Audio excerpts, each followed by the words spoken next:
G'day,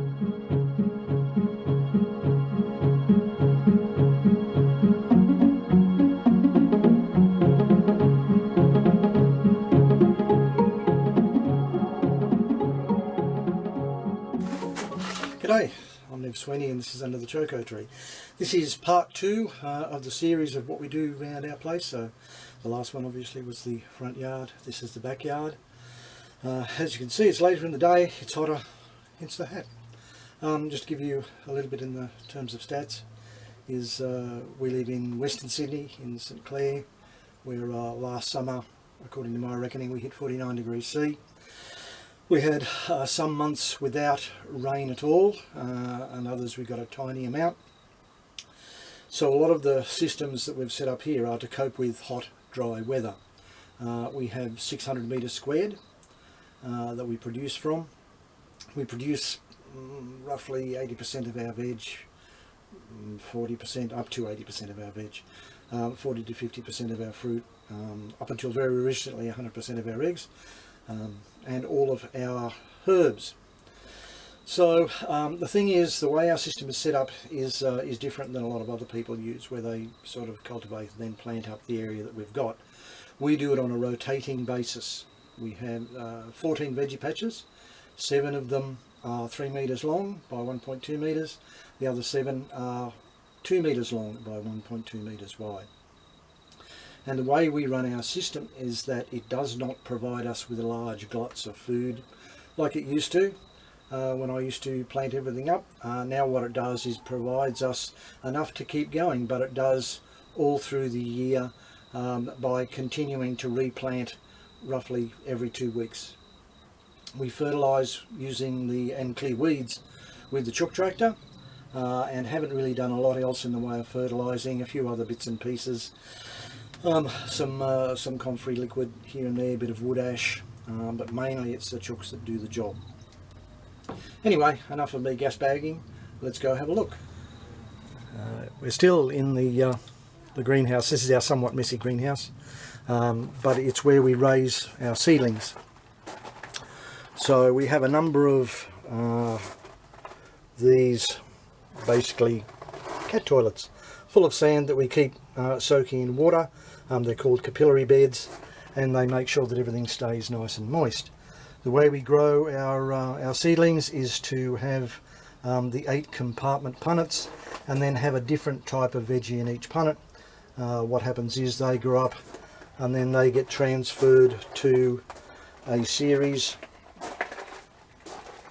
of newspaper pots. So they get planted out, generally 2 weeks, sorry, they get sown. 2 weeks later they get planted into these terracotta,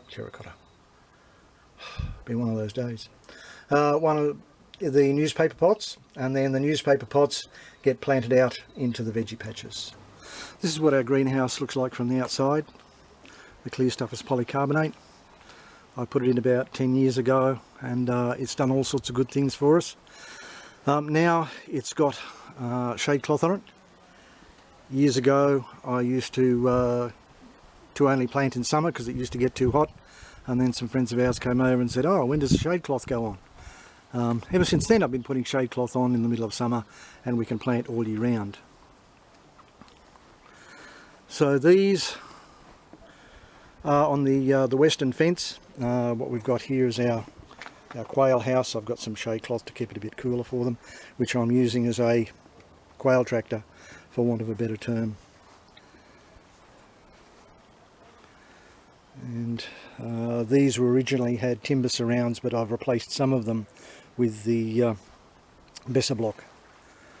These ones don't have a cover, but this is one type of cover that we use. And I don't know if you can see too well, but these are producing quite well for us.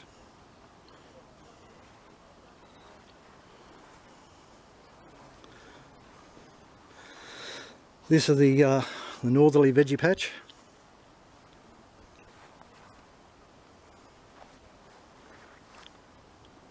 Again, you'll note that there is 50% shade cloth cover.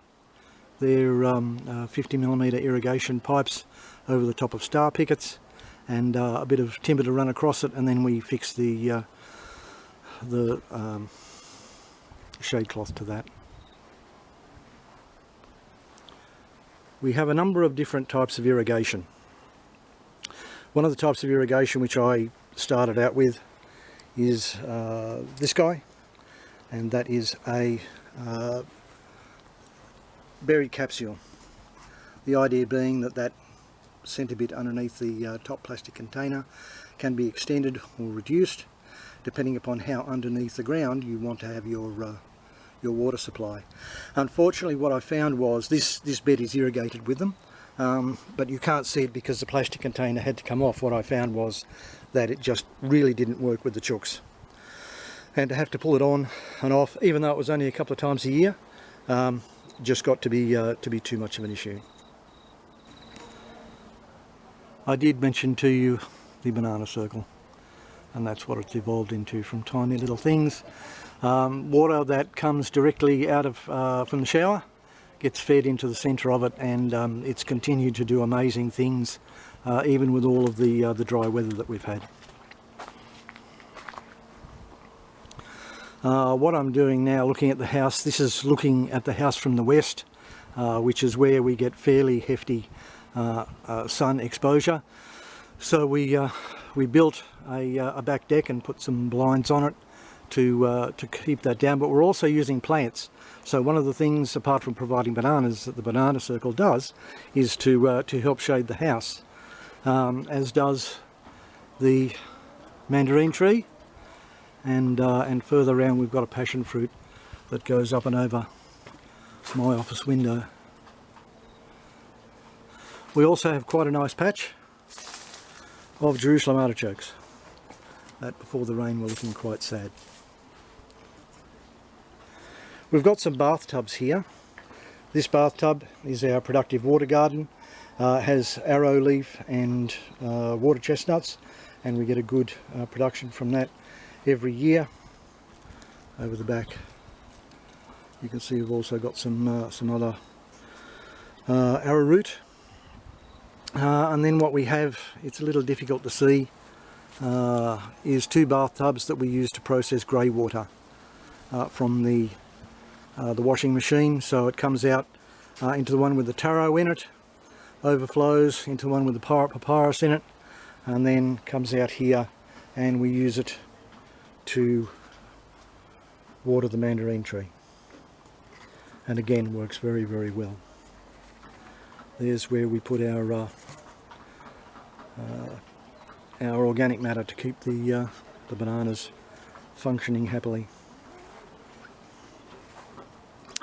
Some people might express surprise that we do have a large grassed area here. There's a couple of reasons for that. One is that I need to have space around things so I can move the chook tractor around. But even if we didn't, we've got grandkids and we need a place for them to play. This place has developed over the last 40 years, and yes, I would make some changes, but to do it now I'd have to pull everything out and start again, and I'm just too old to do stuff like that. Here we have some self-watering containers. These have been here close to 10 years. If you're interested in making this sort of thing, I'll do a video on it one day. You can see here we've got some nice cotton growing. If you're going to make something like this, make sure they're black, not the clear ones, which last less than 12 months. Ginger. Over here we have turmeric, and in the centre one, again a little difficult from this angle, is galangal. Over the back behind that we have a couple of wicking beds, one which is mainly gone over to capsicums, and this one has the last of our carrot crop. This is the most southerly veggie patch area, and it has 6 beds of 2 metres long by 1.2 metres wide. Again, one of the things that we found out in working with different methods of irrigation. We've got buried pipe, which basically looks like that but underground, and you pour water into the filler neck, but it requires pressure. It requires pressure from a hose, particularly for the 3 metres. We had a couple of the ponds that had 3 metres, ones of these, and what I had to do was they had to be dug out and replaced with the Oyas, because we weren't allowed to use the hose for irrigation. Anyway, with the 2 metre ones, I got around it by putting a filler in each end, so it's only really got to go about a metre into the bed. And what happens is I connect up. We've got a pump, a little 12-volt pump, and that pumps from the 5,500 litre water tank around the front into these, and we find that works fairly well. Here's a chook tractor and a couple of fairly new chooks. Australorps is generally what we use. There are the young ladies there. I've over the years made 4 or 5 chook tractors, and most of them have been wood, and they last for about 4 or 5 years, even with 3 coats of paint. This one is aluminium angle.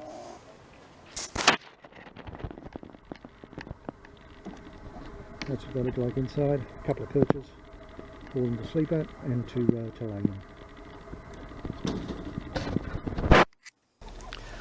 You'll notice around in a lot of the beds that they have these lids sticking up, and what they are unglazed terracotta pots that I built myself. They look like this, and you bury them in the ground up to the neck, put the lid on, and keep them full of water. And what they do is they're a very, very efficient means of irrigating. Now you can also do a similar thing with normal terracotta plant pots.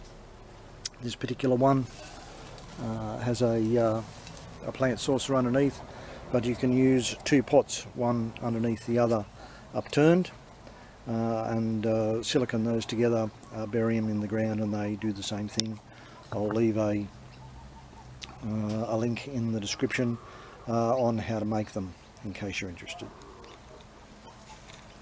We've got a couple more of the cylindrical trellises which we're growing peas up at the moment. Around in the centre between the 2 largest of the veggie patches, we have our insect hotel.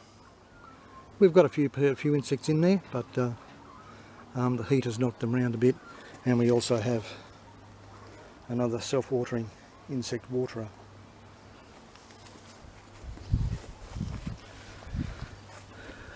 This is also part of our water supply.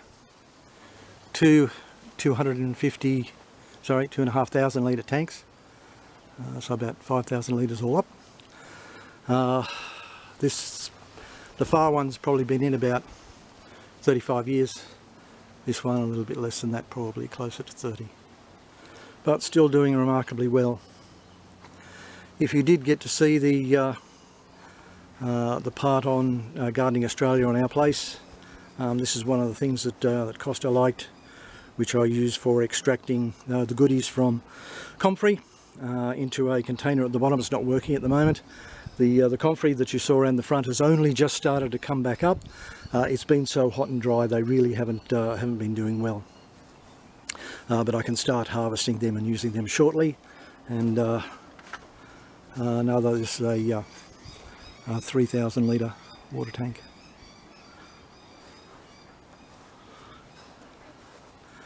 A couple of other interesting bits and pieces. This path here is designed to accept water from the roof of the back deck. You'll notice that the back deck has no gutter. The water comes directly down into here and then into the soil. And I've got to tell you, I thought I'd invented something until we went down to the Japanese gardens in Cowra and noticed that most of the buildings have a have a similar system. Well, what are you going to do?